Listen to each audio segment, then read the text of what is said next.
Hello everyone, it's Sergey Kopachuk and welcome back on my channel. Today we're going to solve the second problem from Green 75 valid parentheses.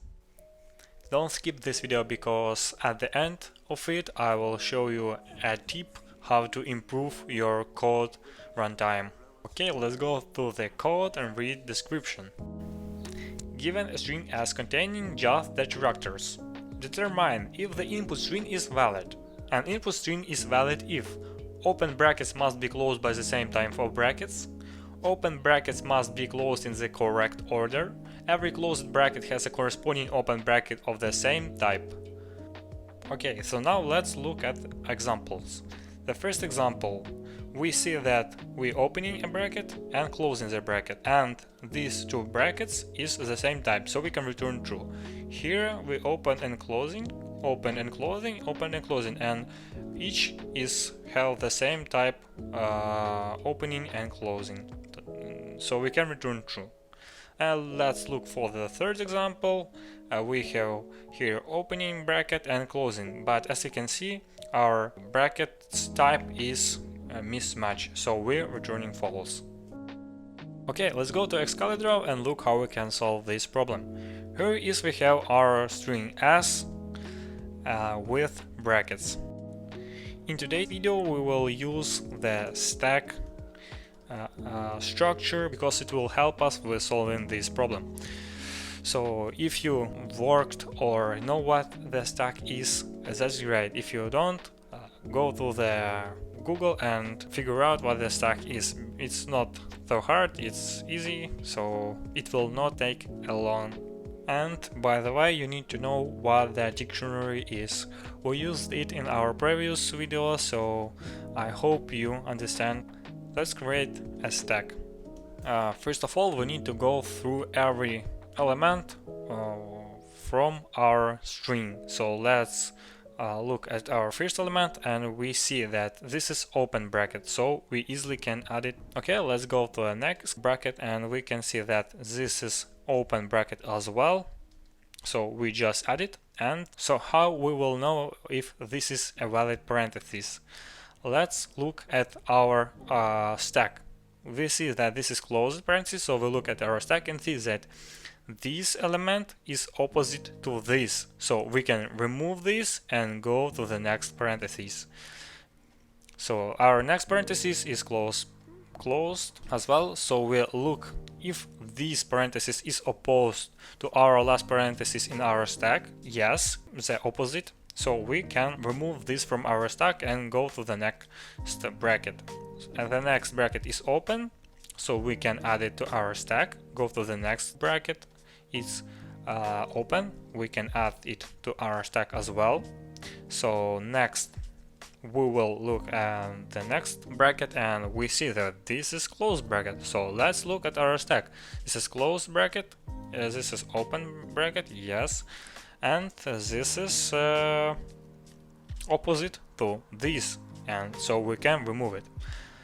Let's move on to the next bracket. We see that this is closed bracket as well, so let's look at this. This is the opposite bracket. No, it's not opposite because it's two different brackets type, so we can make conclusion that this is not valid parenthesis and we can return false. Okay, let me change the last bracket, so I will show you how we can determine if this is a valid parenthesis. Move these, so we can see that this is closed bracket and this is the opposite to this closed bracket, and it is the same type, so we can remove these. And as you can see, we go through each character in this string, so we can check if our stack is empty or not. As you can see, our stack is empty because this is deleted, so we can return true. And this is how we solve this problem. Let's move on to the code, and as for now you understand the solution, and let's code this up. First of all, we need to declare our variables, so the first one would be stack, type of array of character, because we don't have stack from the box, so we will use array as stack. let's declare it. The second variable would be oppose. It would be a dictionary of character,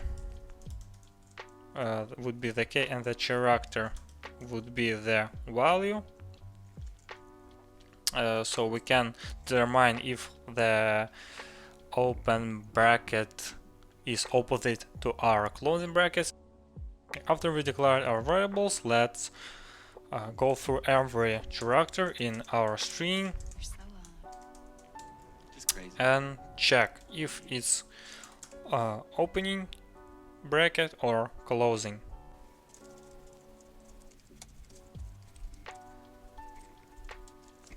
Okay, if it's opening, we just add it to our stack.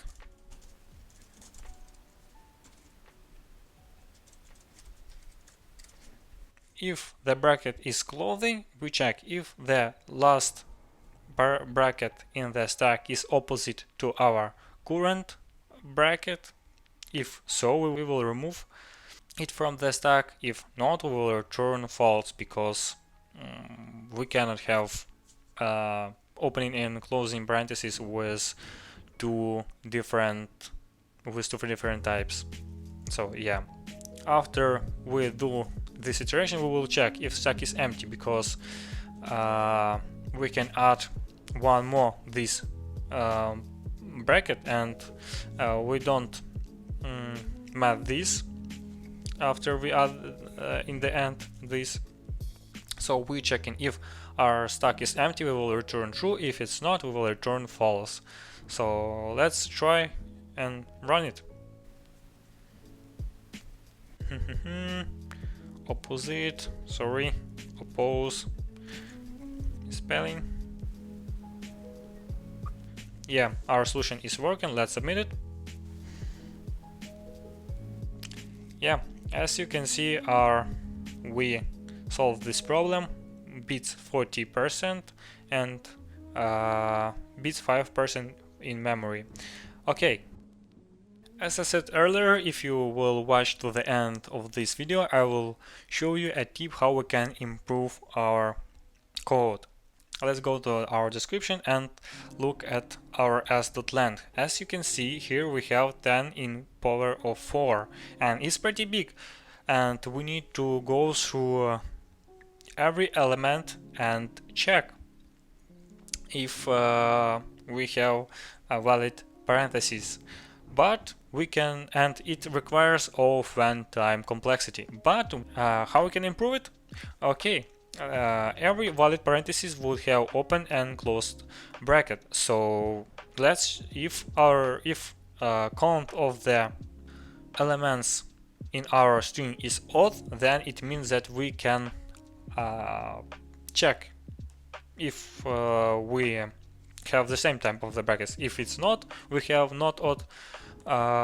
If we have even number in S, it means that it's not valid parentheses. So we don't need to go through each element and check if it's valid. So let's do it.